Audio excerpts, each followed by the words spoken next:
Welcome, Knights, Tigers, Hawks, Warriors, and Krakens to this episode of Bragging on My Airmen. Today we sit down with TSgt Manning, also known as Mike Sarge.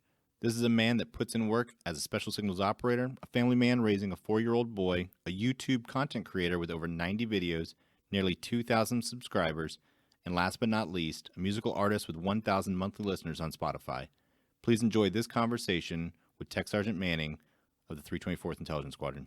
Better buddy all night. We gon' have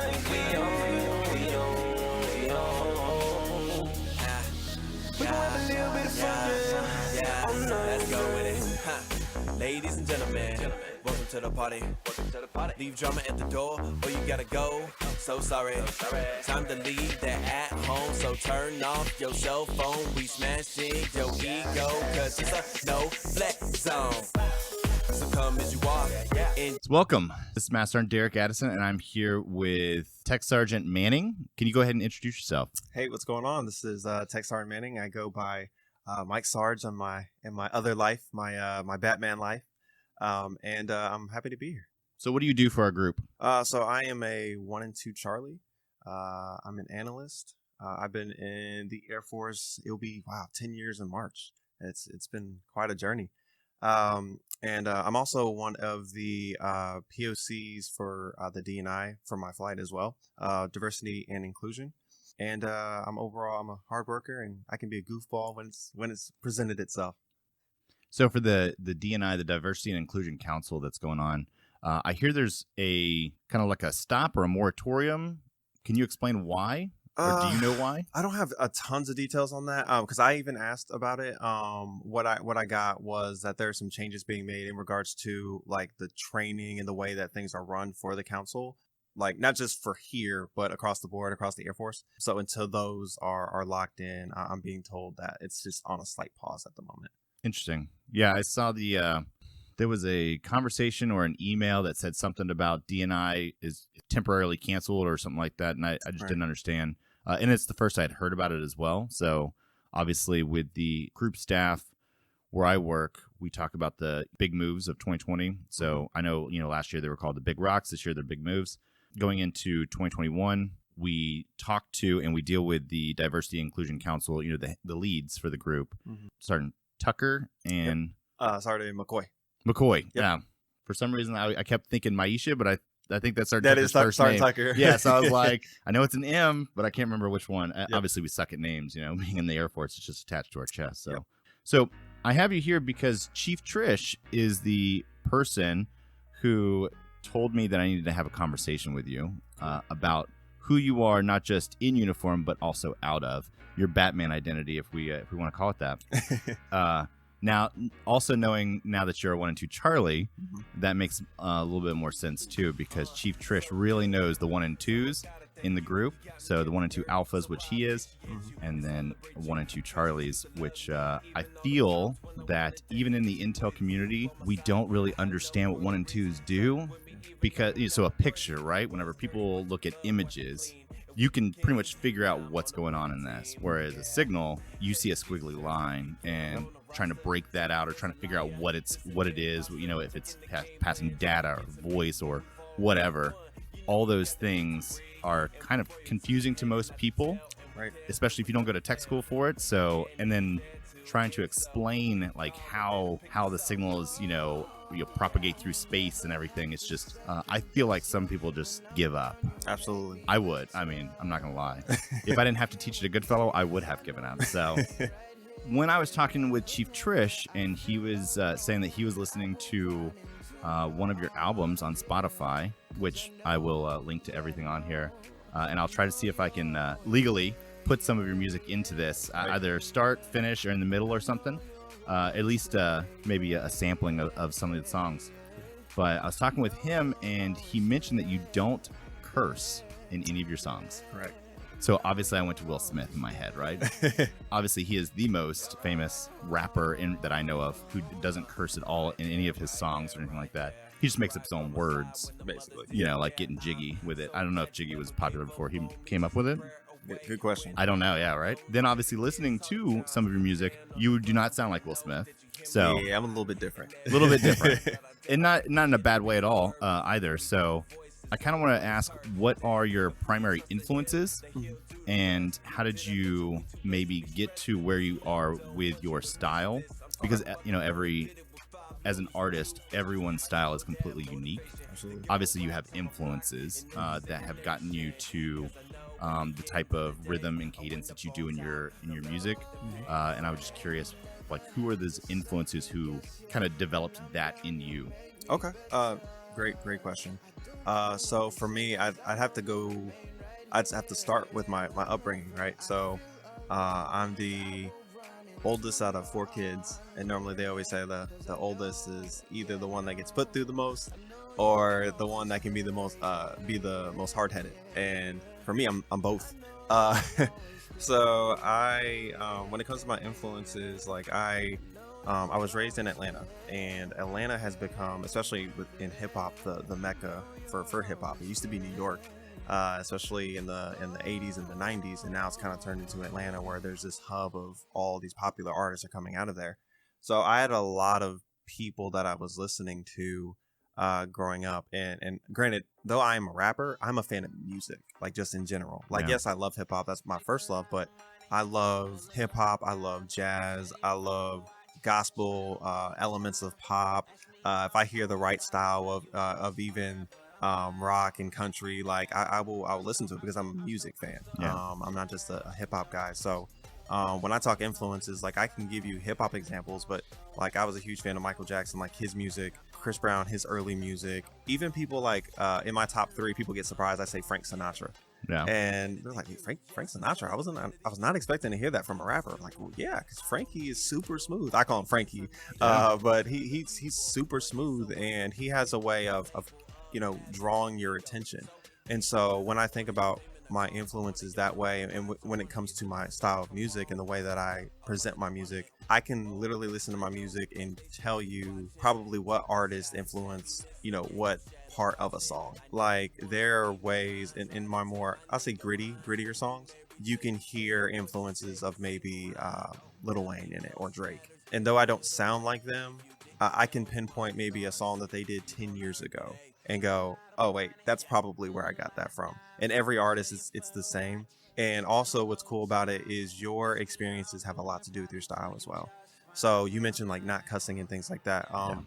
I made a decision very early when I started that I was just going to be myself, like authentically. And at that time, and even still now, I mentor a lot of teenagers, so middle schoolers, high schoolers. And I would once every month, especially when I was at Georgia, I was stationed at Georgia prior.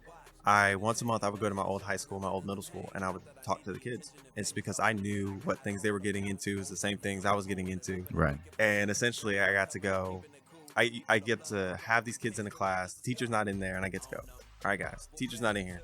I know what you guys are doing because I was doing the same thing. Don't do it. Yeah. Right. It seems cool now. It's not. You guys are in situations where people are telling you can't do things, or you don't have the family dynamic to do these things, or you're not smart enough to do these things. It's not true. I'm from the same neighborhoods you guys are from. And so I got a chance to do that, and it's filtered into my music. So when I release something, I do it with intent. I'm intentional. I know I have an idea of who's listening to my music. It's not just the younger crowd, it's parents a lot of the time. And so the greatest feeling I get as a rapper is knowing when a parent tells me, hey, I can just play your music in the car and I don't have to cringe, or I don't have to listen intently to make sure you don't say anything that's reckless. And that, as a rapper, it means a lot, because I'm creating music that's authentic to me, and I'm not intentionally going, well, it has to sound like this to be accepted. I'm going, no, this is who I am, and they're just accepting it for what it is. And I believe that's what art is, essentially. It's you painting this picture of who you are, your experiences, what you're dealing with, and where you plan to be going forward. Obviously, prior to this conversation, I sent you a few ideas that I was having for, questions and things like that. And that definitely touched on one of the questions that I had for you. So I know listening to With the Spinach. Yep. So it was evident within the first few bars that you really pride yourself on authenticity. Mm-hmm. English is hard, I guess. So, and want to ensure that the message you're putting out is 100% you. And that's either due to your faith or the experiences you had in life. So does your faith, I know that you are a man of God. Mm-hmm. does your faith play into your music, or does it provide you maybe content for your music? Honestly, I'd say it's a mix of both. Okay. I'd say it's definitely a mix of both. So I've always had this mentality, and I don't want to say just hip hop, in any genre, if an artist, if a musician, if a band can hop on any song and talk about the most vile things that you can think about, right? And some of those things not even vile. Like if someone could talk about the money that they're not really making and brag about it, or the cars that they drive that they really don't own, or these mansions, or whatever it is that they're talking about, and that's their art, I feel like I have every right as an artist to talk about enjoying my life, having fun, hanging out with friends, family, faith, sports, whatever it is, because that's my platform. You know what I mean? So my faith is a part of my life. It's how I make, or it helps guide my decisions on a day-to-day basis. And so I do love to give people a certain, because I don't like to preach in my songs. I don't like to do that. I feel like you can go to church if you want to get preached to. Yeah. But I do love to give context to why I feel the way that I do. And so I do get questions. I remember early when I was doing music, and people would ask like, hey, how are you working 12 hours and then you're doing music? Like, how are you doing both and you have a family? Like, how are you doing all this? Generally, the first answer is like, okay, well, I mean, I have a passion for it. I love it. And then when the follow-up is like, well, what about when things get hard and like when you don't feel like doing music, or things at home are tough, or things at work are like, what? Explain that. And then my honest answer to them is like, I mean, my faith. Like that's how I keep going, because I've always felt like music is the tool, but it's not the purpose. Right. No, I get that. You know what I mean? Like it's music is a tool, sports is a tool, like podcasts, are the tool, but if you don't have a message for that tool, it's like, what am I doing it for? Yeah. And so, my faith has definitely inspired a lot of things that I've put out, but it's also been a way for me to help grow at the same time. I think sometimes we forget that our favorite artists and our favorite musicians, they're people too. And a lot of times, like, I'll put out something and it has nothing to do with my faith, but people will ask me faith questions. For example, there's a song called Authentic, and it's a song I made for the kids that I mentor, because I was bullied heavily growing up, and I know a lot of them still deal with that. So I was like, you know what, let me put something out for them. Well, the thing is, what I found out is when I got done with the song, I realized that it wasn't 80% them. It was actually like more 75% about me and my experiences, and they kind of filtered through as I was writing it. It had nothing to do with my faith, but when the song came out, a lot of people that I know, friends, family, coworkers, regardless if they were a believer in faith or not, would come up to me like, hey, I really felt that song. Like, I really appreciate you releasing that. Now, though I felt super exposed, right? Because I felt like, man, I just released this and I might get questions about it, like from my parents, like, oh, we heard this song, are you okay, yada yada. But the opposite actually happened. It became, wow, I know what that feels like. I didn't know anyone else felt like that but me. And so, sometimes, like, when I'm going through things and maybe I don't verbally say them to people, sometimes music is a great mediator for that. It like stands in the gap for me to explain, like, how do I explain this? Or like if we're in conversation, I don't know how to tell this person this. Okay, let's make a song and let's see if that can come out. So it's yes, my faith definitely inspires a lot of things, but I'll say, like, my experiences and my interactions with people, they're great inspiration as well. And I totally agree with that. So going back to the religion thing, when I was learning about religion and trying to figure out where I fit into this world, right? Just on a religious basis or not, I'm not a religious person, but everyone has that question, what's the purpose in life? Why am I here? Things like that. Why do bad things happen to good people? Everyone asks these random questions. They're not, I guess they're not random anymore if everyone asks them. But, I started studying and just learning about, the root of organized religions, or just religion itself. Religio, the Latin form, just means government. And we think of religion in the sense a lot of times as something people do on Sunday or Saturday if they're Seventh-day Adventist or whatever. and it's something that they do outside of their life, or it's just one of those extra parts of their life. And going back to, ancient Greece and ancient Rome and things like that, where they had the pantheon of gods and goddesses and things like that, that was just literally part of their day. They would wake up, everyone would go to whatever, the savior of their town, whether it be Zeus or Ares or whoever they, whoever they deified because of what they needed. Sparta deified war gods, obviously, and they became amazing warriors. And then you've got agricultural, who worship Dionysus, the god of wine and acting and fertility. I don't know. Everyone had like 17 different things they were god and goddess of. So that's true. It's kind of hard to keep track. But so they had these individual gods, but obviously they talked about all of them. But it was just part of their daily life. It was something they did every morning. They woke up and they went and gave an offering or whatever like that. And I understand how when you say it's not something I do, it's just something is part of me, part of my daily life. I do understand that. Also, I know how, maybe a horrible assumption, but I'm assuming that you are a Christian. Yep. So in the Christian faith, or at least in the Bible, actually, I'm not sure if it is in the Bible. I just know it's a Christian thing, but this too shall pass. I'm assuming that's a Christian thing, or it's in the Bible somewhere, because you hear that a lot. But, having faith in something that whatever hard time you're going through, you've got an outlet, not just religion, but also your music. Sure. And whether that's, if people believe it's nature versus nurture, if that's a God-given talent, or it's something that you've developed because of your passion for music in general, not just hip-hop or anything like that, just music as a whole. Yep. Because I think every artist should like Frank because he did it his way, and you want to be that distinct, right? There's no one who's like, oh, who is this guy singing? I don't know, it's probably one of the Tommies or something. Everyone kind of sounds the same. You know how everyone wanted to sound like Eddie Vedder or something? I know, yep. Everyone wanted to sound like him because he sold millions of records. So everyone's just like, I got to sound like this dude because he's the one who's making the music. And so a lot of people did sound like him, but then they just kind of went off. But you don't stand out. Exactly. Yep, absolutely. You are forgotten, you're like, oh, it's one of the other guys that sounded like Eddie Vedder. But everyone remembers Eddie Vedder, everyone remembers Frank Sinatra. You hear his voice on the radio and you're just like, you know exactly who that is. Yep. So, or you confuse it with Michael Bublé. So that happens. Fair. But so, and I also understand how it takes a lot of effort. So just inherited this podcast, and obviously I want to keep it military related and things like that, so that the people of the 692nd, the personnel, get some benefits from it, and also learn a little bit about who's in their group. There's 1,100 airmen or persons in this group, civilians, contractors, and active duty.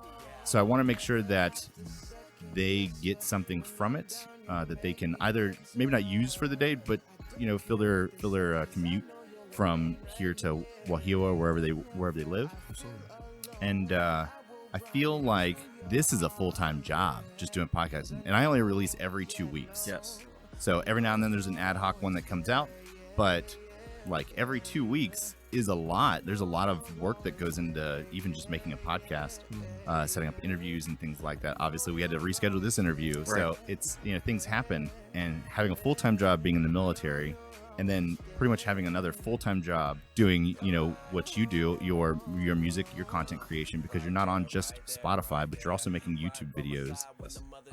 And I'm assuming that there's probably more things out there that I just haven't found yet. Because I didn't want to go stalking and, start creeping through all the social media. But then you have a family. So, and yes. you have a child, a 4-year-old? I do. A girl or a boy? A boy. See, and 4-year-old boys, as a person who had a 4-year-old boy, he is now 8. They have nothing but energy. Nothing but it. Yep. They are either sleeping or they are sprinting. Yes. And hopefully you can keep up. So, right. Which you can't, especially if once you start having multiples. There's no way. That's when you have to have. It's a team. It's a team effort for that. Absolutely. So I completely understand that. I will ask. Watching one of your YouTube videos, you talked about. Like I said, I have 3 children, right? And I'm always thinking about what to teach them, how to teach them. Make sure that in my mind, it's my job to make sure they grow up to be decent human beings, that they are contributing good to society, because everyone knows that we have enough bad in this world. Absolutely. And I want to make sure that they are not contributing to that, but they are kind of neutralizing that bad and bringing a positive balance to things, or kind of shift the balance towards that positivity. I know that I feel, listening to a lot of your music, that you kind of want the same thing, not just for your child, obviously, but through your music and for your audience. So in one of your videos, the questions any artist should be ready to answer, you talked about whether or not people want to be signed to a label or stay independent. Absolutely. I'm not an artist, at least I'm not a musician. I can draw stick figures for artistic ability. But I would like to ask a little bit beyond that and try to figure out, what do you want your music, videos, content, message, and ultimately the legacy of Mike Sarge to be? Man, that is a good and weighty question. It's heavy, I know. It's really good.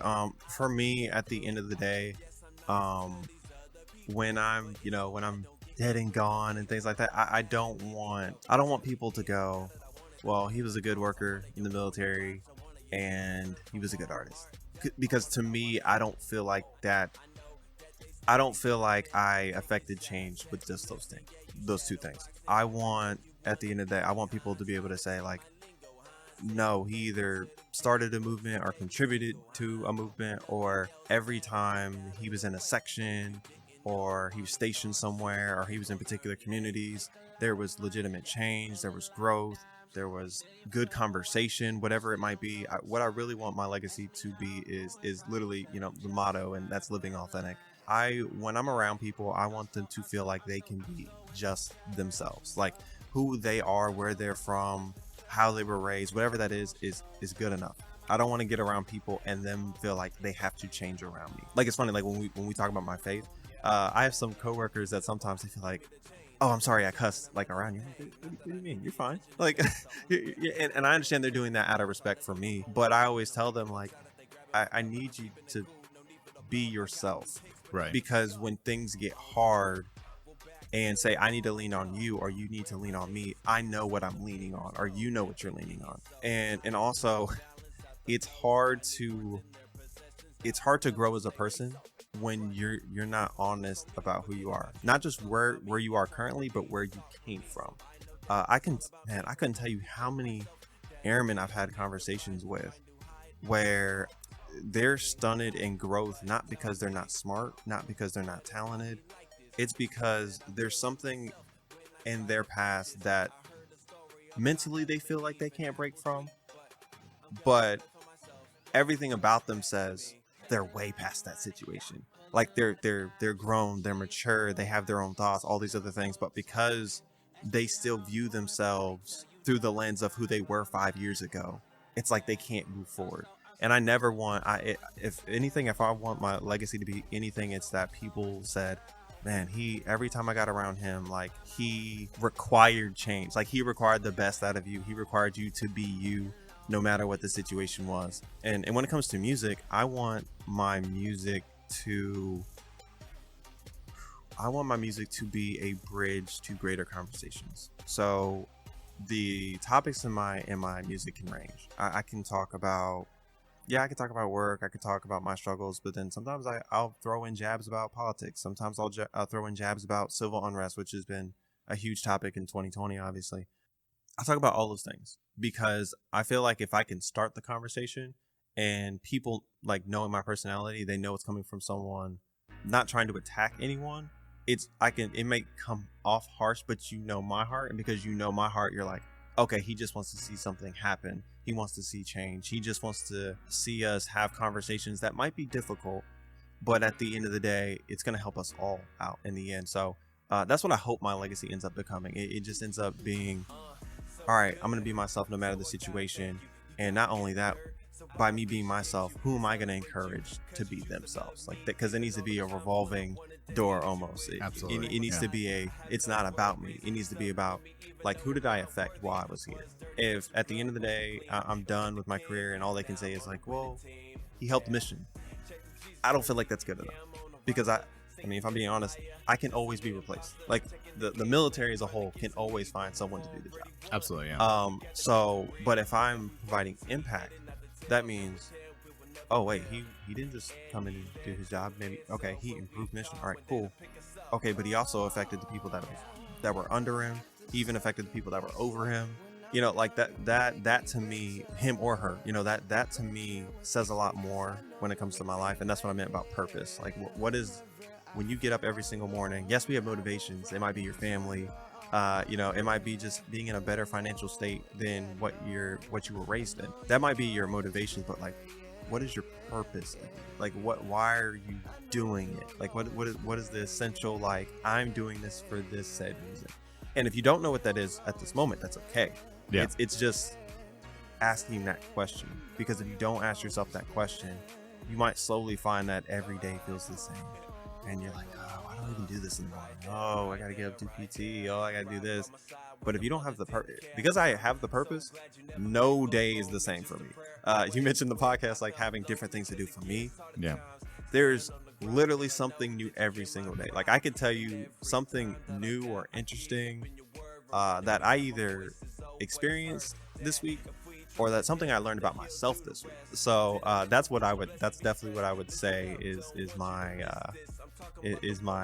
hopefully ends up being my legacy. Matthew McConaughey has been doing like Lincoln Navigator, Lincoln commercials for 20 years now. Yes, yeah. And I think the latest one that I've seen, it's got audio clips from his commencement speech or graduation speech from a university. I know that speech went viral on YouTube because I saw it. I don't see a lot, but in that speech, he said that the person he is trying to be like is him 5 years from now. He's always looking to catch that guy because he knows that he's doing something great. He knows that he's, providing impact in starting a movement or joining movements and, furthering causes and things like that. And I thought that was really great. He also stated in there that knowing who you are is hard. Find out who you are not. Start with that. Yeah. And so it's funny. It's not funny. It's interesting. Yesterday, I was helping out with the ALS top-off course that we're doing. Mm-hmm. And my briefing that I was giving was the supervisor real talk. I discussed about a couple of my airmen who were dating, had some issues, and it was a horrible time for me as a staff sergeant. One of those airmen did wind up passing away after he had been released from the Air Force. And I think that I made a lot of bad decisions as a young staff sergeant in that time. But at the end of all of it, based on the outcome and the kind of the resolution of the situation, I knew that I did what I needed to do to make sure that people were always treated with dignity and respect. And that's a big deal because he didn't get a lot of that. And I'm thinking with the Diversity and Inclusion Council that you're part of.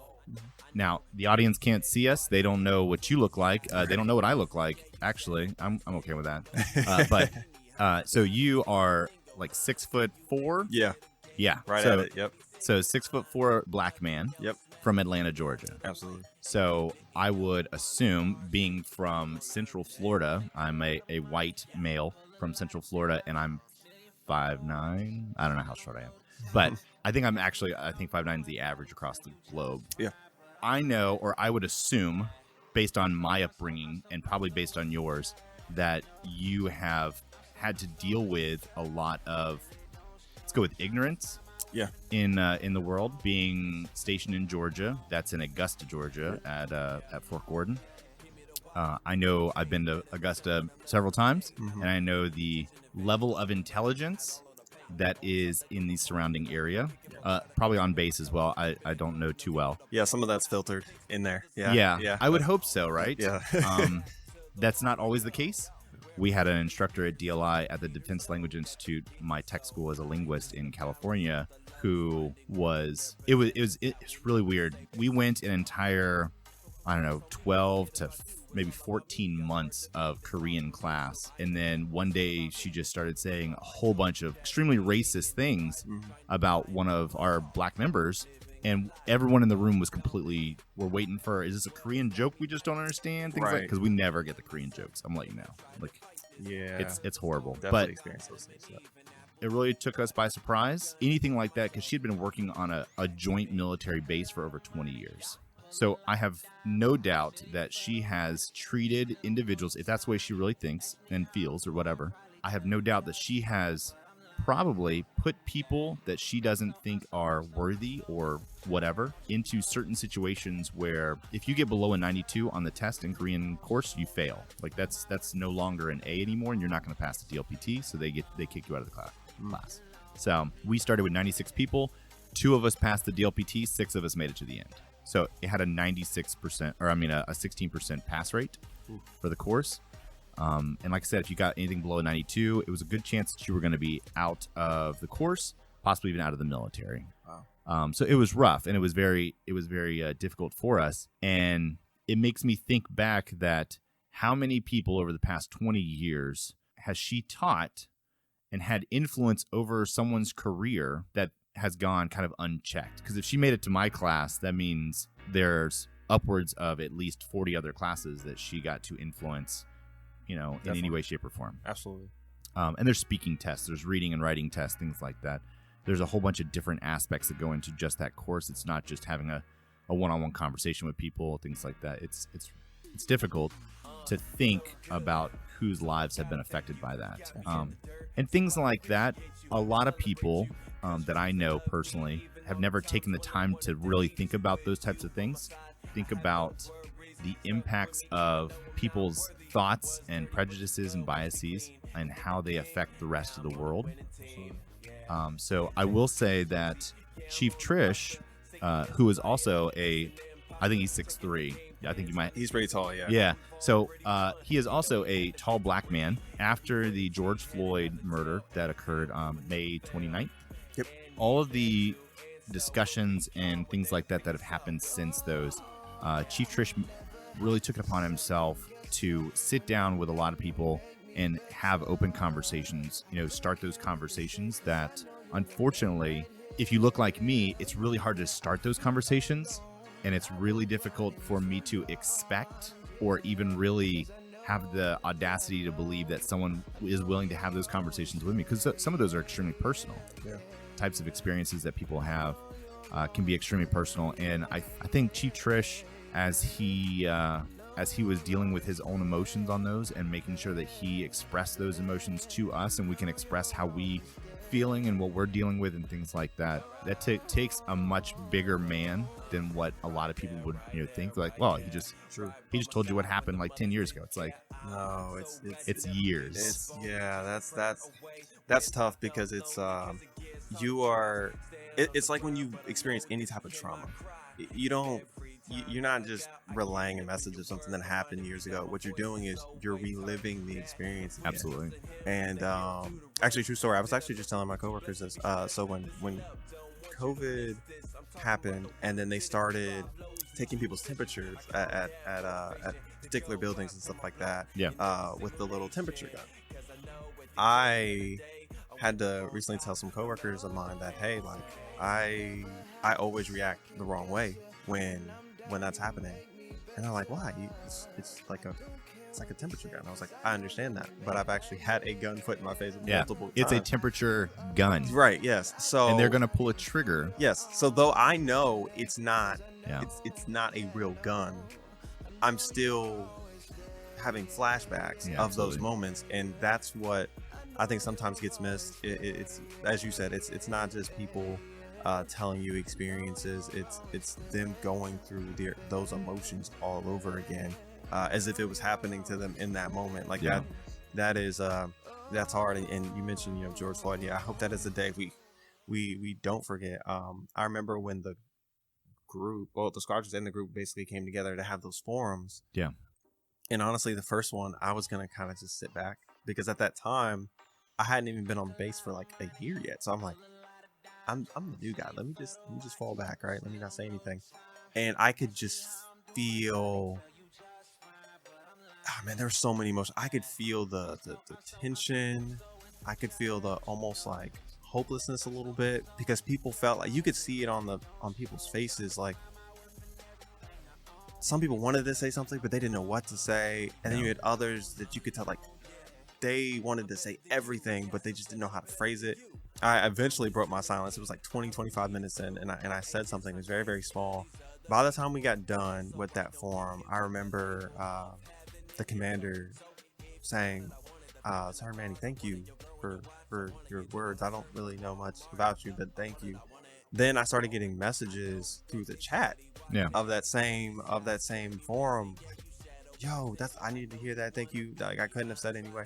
And to me, I didn't think I did anything special, to be completely honest with you. I was just really just giving my heart, I guess. Yeah. And that's why I think like music has been so important for me, because I realized when I talked about the purpose earlier, I realized that for me, when I speak, I normally am not speaking for myself. And it took me a while to learn that. Yeah. But I've learned that I'm normally speaking for people that don't have a voice. Like, yeah, I'll throw in my experiences in there every now and again, but most of the time I'm speaking for people that don't really have the platform to speak. Yeah. Or they just don't know how to phrase it correctly to where it's accepted by the general population or whatever it is. That's a sad point, that people in general feel like they have to phrase something to where it's not taken in a certain way. There you go. It's like, how about you listen to the message and you understand where the message is coming from, regardless of how it makes you feel. Yes. Like, my reaction to your experiences is irrelevant, or what you're saying, and that is very difficult to explain to people. Yes. And I know that I've had straight up arguments with people that I love about certain things. So I completely understand. There's a book that I've read recently, Why I Stopped Talking to White People About Race or about racism. Totally. I think I've seen the cover for that, actually. Yeah. I'm sorry that you have to feel like you need to put the message in a way that doesn't trigger people. Ruffle feathers. Exactly. Yeah. Yeah. I've learned, the older that I've gotten, I'll say that I've actually gotten better at knowing, though, when ruffling is a good thing. Yeah. When ruffling feathers isn't necessarily, as long as your intent isn't to be malicious. Absolutely. You know what I mean? Like, I like when I say things, the intent is never to hurt anyone. Right. That's just not how I'm built. But however, I will say, like, there was one particular time, actually it was the second forum, actually, now I think about it. It was the second D&I forum, and we were talking, and I remember the question was, how should the Air Force react? Should this be a training on diversity? Like, how should we treat it like we do like sexual assault training or green dot? Like, how should we treat it? And I remember people giving their opinion. Some people said like it should be a training. Other people said that it shouldn't. And I could hear both sides. And I was like, okay, so how do I feel? How do I legitimately feel about this? And I remember someone in my leadership, they said, well, do we really want to have a training where people are just kind of checking the box, so to speak? Yeah. And what's funny is when they said it, I felt it 100%, but it caused me to feel actually the opposite way. And this is what I mean. When they said it, I immediately like unmuted myself and I said, I 100% agree with you, but I'm going to say this. I think now I feel like it does need to be a training. And the reason why I say that is because if we're saying that green dot is just as important and it has to be brief, if we're talking about religious freedom and that has to be brief, this is definitely something that should be talked about. Now, will there be people that check that box off and they're like, I'm just going to show up to this commander's call because I have to do this, or it's a mandatory training? Yes, absolutely.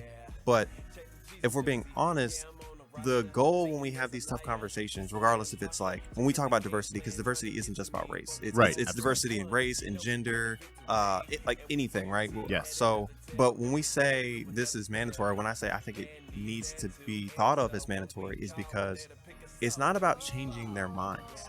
Correct. Like it's not about changing someone's mind. Like, hey, the way that you're thinking it's wrong. It's sowing the seed to grow a better environment for your unit or your workplace or wherever you're at. Because if we set an environment to where out of 20 people, 18 are saying, no, we won't accept this type of environment, even if you have those other two that act a particular way, either one of the two things are going to happen. Either they're going to be reprimanded for the way that they're acting, or they're going to go, I don't want to be in this Air Force. Like, I don't agree with any of this stuff. And that's fine. We don't want that here. Absolutely. You know what I mean? So there is, ruffling feathers isn't all negative. Like, sometimes ruffling feathers just means either people need to be placed in the positions that they actually need to be placed in to be effective, or it could just mean maybe we need to make the changes. Yeah. You know what I mean? Like maybe we need to make the necessary changes to grow that environment that we really want to have. So I think, man, I don't mind ruffling feathers every now and again. I was just, as you were going through that, I was also thinking and kind of, I like to devil's advocate in my brain a lot. And I kind of got to the point where I'm thinking to myself, okay, why do we do green dot training, right? Yep. We are trying to make sure people have better thought processes available to them so that they don't cause someone trauma. Yep. That's the purpose of that. We go through SAPR training so that if you are traumatized, you know the avenues in which you can report, the helping agencies and things like that. Yep. And to reduce the amount of trauma. And like you said earlier, the things that you've had to experience with having a gun to your head, that is traumatic, and it will continue to cause you trauma unless you do exposure therapy. Right. And you get used or numb to the idea of having a gun to your head. I don't think you should do that. I'm just letting you know. Yeah, There's some exposure therapy. That's not one of the ones I would recommend. The idea of not having, yes, there will always be that person who checks the box. Yeah. We have those people in the Air Force today. We have those people across the world. There's always people, there's like, oh, I just got to do this, check the box and be done with it. But we as a unit, a group, an Air Force need to understand, we need to recognize that this type of environment or that type of thing that's affecting so many of our service members, contractors, civilians, whatever, anyone who's associated with the Air Force, if we don't feel that a mandatory annual training is good enough, then do a mandatory annual briefing. And then every quarter you have sit-down sessions and discuss things that are going on. I have a feeling that a lot of people who look like me have been blind to a lot of things. I've heard of, obviously Trayvon Martin happened in Florida, so I heard about that. And there was both back and forth. And I, in my mind, felt myself siding with both sides.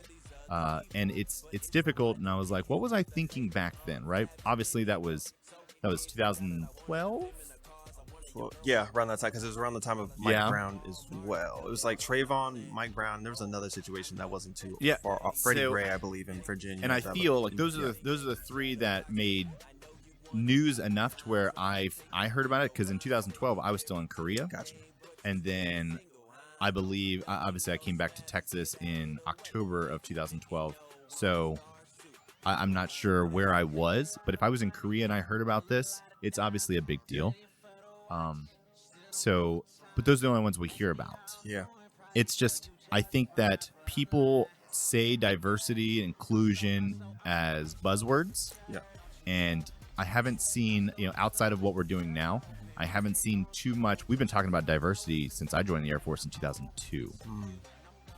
I haven't seen very much movement towards that. We literally just had the first black chief of staff of the Air Force. Yeah. In 2020. In 2020. Yeah. I mean, it took us almost 70 plus years. Yeah. I suck at math.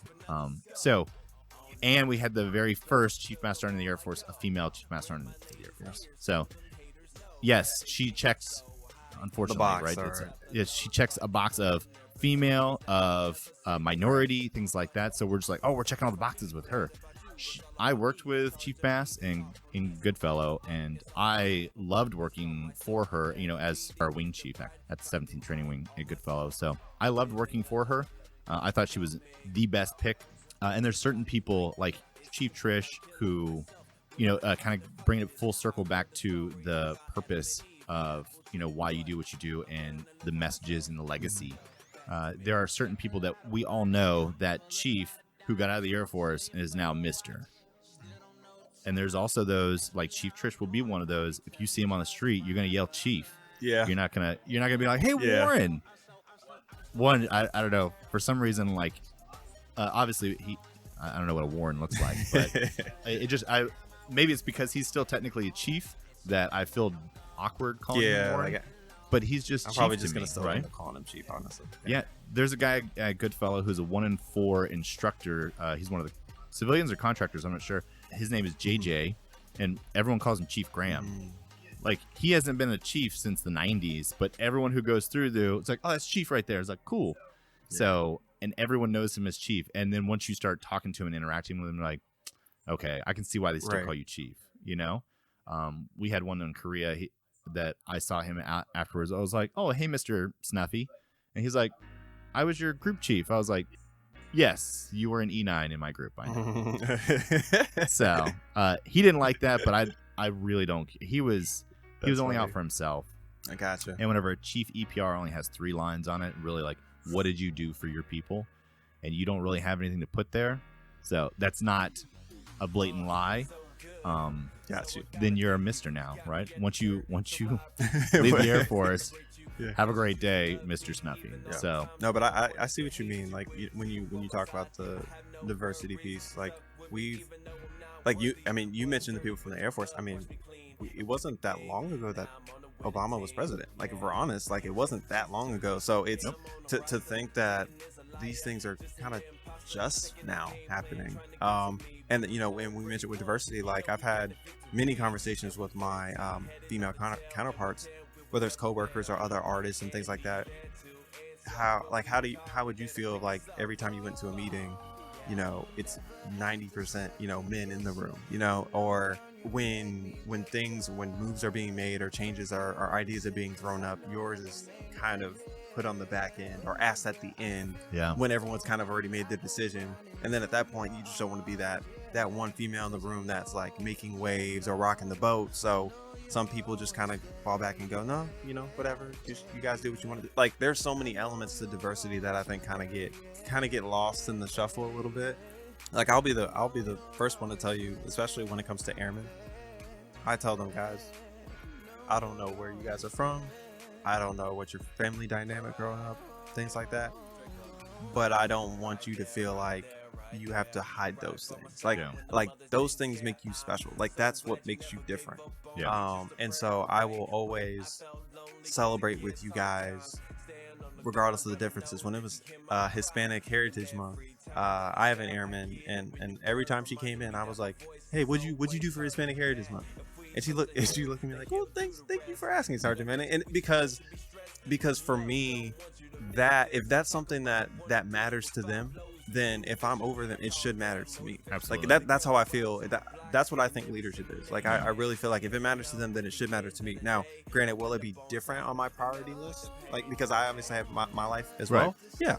But it should matter to me, just like with your kids. What matters to them, you care about. You pay attention to. Okay, what are their likes? What are their dislikes? It should be the same thing. And hopefully, for people that care for me, like, hopefully it's the same thing. Hopefully anytime they see me, they don't only want to have like sports or music conversations. Like, every now and again, it's like, hey, how have you been though? Like, hey, like, I know you do a lot. Are you taking care of you? Like, there's nothing wrong with that. When you care about people, you show it. And I think that a lot of the diversity talks would go, I think they would be more constructive if people would focus on caring for people first, like seeing people as people. Yeah. Like, I laugh and I joke about it. Like, not all black people think the same. But then I tell black people, well, then stop holding this stigma that all white people think the same, because that's not the case. I'm sorry. Like, like I mentioned earlier, I'm the oldest out of 4. We were raised by the same parents, but all 4 of us are different. Like, a lot of different. Like, we have similar likes, but we're different. And if that's the case with your own siblings and family members, can you imagine what that's like for people that were raised in different environments than you? Absolutely. Different states, different countries, maybe. So, like, I think that's important for us to understand. If we could just like view people as people that have strengths and flaws as well, and they're just trying to make it through life, like, just like we are. I think a lot of those conversations, even the ones that are tough, I think they're easier. They're a lot easier. That's a great segue into, I think, probably one of the hardest questions I have for you. Okay, go for it. Cereal. Okay. Is it a soup or not? Oh, and I'm a cereal fan. I can eat cereal any time of the day. Too. I right now, I got 3 boxes on top of my fridge right now. I got Cinnamon Toast Crunch. There's Fruity Pebbles, and there's Frosted Flakes. Like, right now on top of my fridge. So, is it a soup? So you're a sweet cereal guy. I can do regular cereal too. I can go with Cheerios. I actually like Raisin Bran Crunch more than I like Raisin Bran. Could you do grape nuts? Ooh, you know what? No, I could. I could. Yeah, I could. The only one that I just can't do, no matter how many times I try, is Wheaties. Okay, yeah, I can see that. I can't. No, like I could do that. Is it a soup? I'll go. I can call it a soup. I could. You can call it soup? Yeah, I could call it a soup. Yeah. Yeah, I could keep that. I could keep that up. So I didn't even know. I didn't really think about it at the time, obviously, but I threw that out to my wife. She had an answer right away. She's like, "No, it's a stew," and I was like, "Okay." So and so in my mind, being a Korean linguist, I think of soup as in guk, which is soup in Korean, Okay. and then jjigae, which is a stew. So like kimchi jjigae is kimchi stew. And in my mind, when I differentiate those, it's the content to broth ratio Okay. when they do jjigae versus guk. And that's what my wife said as well. She's more of a foodie. I'm a non-taster, so I just eat the food, Gotcha. and it makes my belly big. So whenever she's like, "No, it's stew," if anything, I was like, "That's probably accurate in my mind as well." Because I mean, you could always have like one Cheerio in a big old bowl of milk, No. but then it'd be a soup. So I guess so what we're really saying, it depends on how much cereal what's your cereal to milk ratio. That's really what we're, Yeah, I guess determining. it depends then, huh? because I know some people that they prefer to have more cereal than milk. I do. See, for me, it depends on the It type depends on of the cereal. There you Yeah. go. See, Yeah. See, if it's a cereal where the milk is not going to taste that great, then Yeah. whatever. Or the Fruity Pebbles, like you have to keep the milk a little bit under the line so that you can scoop in the as it still stays. Because if there's too crunchy. much milk, the whole thing's going to get soggy Oh, really it's quick. just- yeah. Yep. It's different. Mm-hmm. It's not the same. It's not at all. So Cinnamon Toast Crunch, I can see half and half is probably good. Yep. This stay crunchy pretty well, and the milk's gonna be delicious afterwards. Yep. Oh, absolutely. The Cinnamon Toast Crunch milk is fire. Yeah. All right. So it depends on how much soup or how much milk to cereal ratio you have. Yep. Ah, it's a different one. I'm gonna throw this at my wife when I get back now. Annoying animals. Ooh. If you could talk to an animal, who do you think would be the most annoying to talk to? Perhaps maybe the most annoying voice, or just annoying just to talk to. I'm gonna go with either one or two. I'm either gonna go with a goldfish because I'm told their memory is very, very like short. Mm-hmm. Either that or a squirrel. Because I feel like a squirrel will be all over the place. It would be. I'd feel like I mean, I assume so because that's what we say, squirrel moment. or a squirrel moment, right? It's So I'd feel like having a conversation. Yeah, that's great. Hey, you want to go get some food? No food. Hey, what? Oh, you see that tree over there? I like that tree. Like I feel like it would. I don't feel like the conversation would be consistent. I feel like it would just either that or the goldfish. It's one of those two. I don't have one that will match the goldfish, but my 11-year-old. If you ever want to know what it's like to talk to a squirrel, Mm-hmm. I'll let you hang out with her for a day. So, especially her and her friends. Oh boy. She's got a friend named Asa that comes over all the time, and he is bouncing all over it. But obviously, like him and my daughter, when they talk, in my mind, they are bouncing between everything, but they know exactly where they're going because they're like on the same wavelength. Gotcha. Thankfully, my ADHD or whatever I have, I can also keep up with them. But my wife is like, it's too much. I have no idea. She's like, I don't even want to She's deal like, with I'm that. done with this. I was like, That's funny. this is literally what happens in my head all day. Mm. Well, I want to thank you for coming and talking to us and having us kind of get a glimpse into not just who you are as an artist, as an airman, but as a person. I think that, like you said before, getting to know people for people and the people that they are, based on, because we're all a sum of our parts, right? So all the experiences we've had, all the thoughts and whatever chemical makeup we've got in our brains, it determines who we are and how we address the world around us. And I always want to know a little bit more about each person that I meet. I want to know what they think, how they feel about certain things, what made them who they are, and even on some level, what type of children they're going to raise, or what type of impact they're going to leave. Hopefully it's a good one that we can all benefit from in the end. Absolutely. So, is there anything you would like to say to the group for like a parting shot? Obviously it's not a going away speech, so I know, right? don't say like thank you for all the good memories, but I'm leaving. yeah, I know. No, one, thank you for having me. This was awesome, and anytime I get a chance to have these conversations, like I always jump at them. If anything, I would just say to anyone like listening, just continue being yourself. Like it's okay to be you. And sometimes it's okay when you don't feel like you're as appreciated all the time. But, you know, that's always going to go back to that purpose. Like, do you do it to get that appreciation from people, or do you do it because you have a passion for it, or do you do it because there's a particular goal or milestone that you're trying to reach? It could be work related. It could be, hey, I want to be able to run my 1.5 miles in this time, or I want this particular PT test or this opportunity, whatever it is. Yeah. Just don't allow the situation or surrounding you to get you distracted from what you really want or what you really love. So I'll drop that nugget right there for anyone listening, and hopefully that everyone stays safe out here. Enjoy your family if you have one. If you don't have your own family, enjoy the family that you got back at home. Call your mom or your dad or your siblings or your grandma, whoever it is. Tell them you love them, all that jazz, and keep living life, keep being strong.